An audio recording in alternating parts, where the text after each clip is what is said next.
एक चुटकी जहर। प्रिया नामक एक युवती का विवाह हुआ और वह अपने पति और सास के साथ अपने ससुराल में रहने लगी।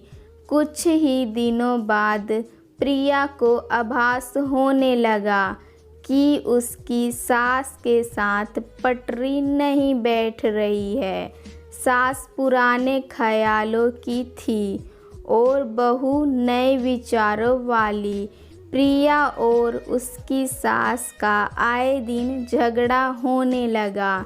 दिन बीते, महीने बीते, साल भी बीत गए। न तो सास का टिक्का टिप्पणी करना छोड़ती और न ही प्रिया जवाब देना। हालात बद से बदतर होने लगे। प्रिया को अब अपनी सास से पूरी तरह नफरत हो चुकी थी। प्रिया के लिए उस समय स्थिति और बुरी हो जाती जब उसे भारतीय परंपराओं के अनुसार दूसरों के सामने अपनी सास को सम्मान देना पड़ता। अब वह किसी भी तरह सास से छुटकारा पाने की सोचने लगी। एक दिन जब प्रिया का अपनी सास से झगड़ा हुआ और पति भी अपनी मां का पक्ष लेने लगा तो वह नाराज होकर मायके चली आई। प्रिया के पिता आयुर्वेद के डॉक्टर थे। उसने रो रो कर अपनी व्यथा पिता को सुनाई और बोली, आप मुझे कोई जहरीली दवा दे दीजिए जो मैं जाकर उस बुढ़िया को पिला दूँ, नहीं तो मैं अब ससुराल नहीं जाऊंगी। बेटी का दुख समझते हुए पिता ने प्रिया के सिर पर प्यार से हाथ फेरते हुए कहा, बेटी, अगर तुम अपनी सास को जहर खिलाकर मार दोगी तो तुम्हें पुलिस पकड़कर ले जाएगी और साथ ही मुझे भी, क्योंकि वो जहर मैं तुम्हें दूंगा, इसलिए ऐसा करना ठीक नहीं होगा। लेकिन प्रिया जिद पर अड़ गई। आपको मुझे जहर देना ही होगा। अब मैं किसी भी कीमत पर उसका मुंह देखना नहीं चाहती। कुछ सोचकर पिता बोले, ठीक है, जैसी तुम्हारी मर्जी, लेकिन मैं तुम्हें जेल जाते हुए भी नहीं देख सकता, इसीलिए जैसे जैसे मैं तुम्हें कहूँ वैसे तुम्हें करना होगा। मंजूर है तो बोलो, प्रिया ने पूछा, क्या करना होगा? पिता ने एक पुड़िया में जहर का पाउडर बांधकर प्रिया के हाथ में देते हुए कहा, तुम्हें इस पुड़िया में से सिर्फ एक चुटकी जहर रोज अपनी सास के भोजन में मिलाना है।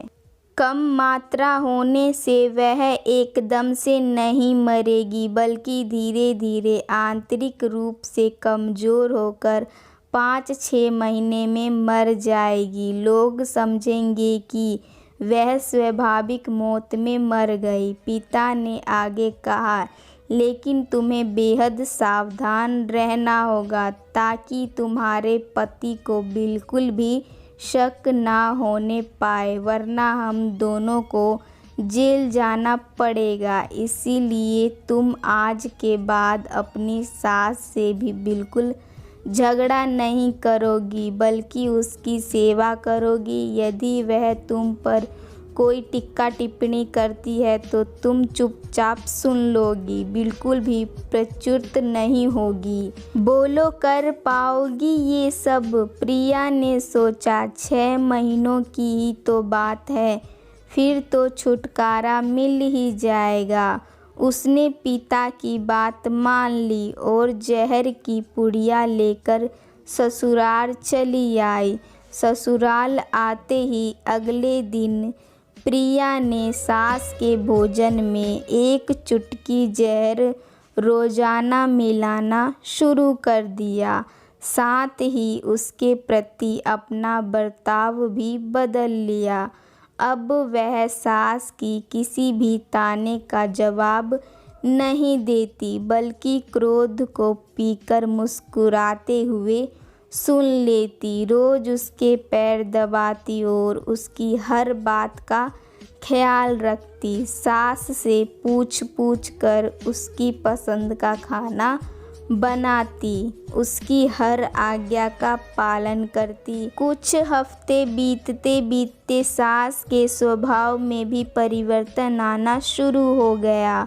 बहू की ओर से अपने तानों का प्रत्युत्तर न पाकर उसके ताने अब कम हो चले थे, बल्कि वह कभी कभी बहू ही सेवा के बदले आशीष भी देने लगी थी। धीरे धीरे 4 महीने बीत गए। प्रिया नियमित रूप से सास को रोज एक चुटकी जहर देती आ रही थी, किंतु उस घर का माहौल अब एकदम से बदल चुका था।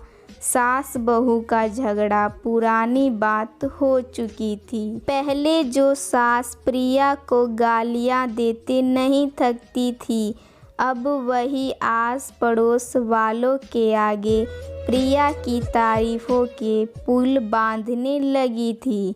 प्रिया को साथ बिठाकर खाना खिलाती और सोने से भी पहले जब तक प्रिया से 4 प्यार भरी बातें न कर ले, उसे नींद नहीं आती। 6ठा महीना आते आते प्रिया को लगने लगा कि उसकी सास उसे बिल्कुल अपनी बेटी की तरह मानने लगी है। उसे भी अपनी सास में माँ की छवि नजर आने लगी थी। जब वह सोचती कि उसके दिए जहर से उसकी सास कुछ ही दिनों में मर जाएगी, तो वह परेशान हो जाती थी। इसी ऊहापोह में एक दिन वह अपने पिता के घर दोबारा जा पहुंची और बोली, पिताजी, मुझे उस जहर के असर को ख़त्म करने की दवा दीजिए, क्योंकि अब मैं अपनी सास को मारना नहीं चाहती हूँ।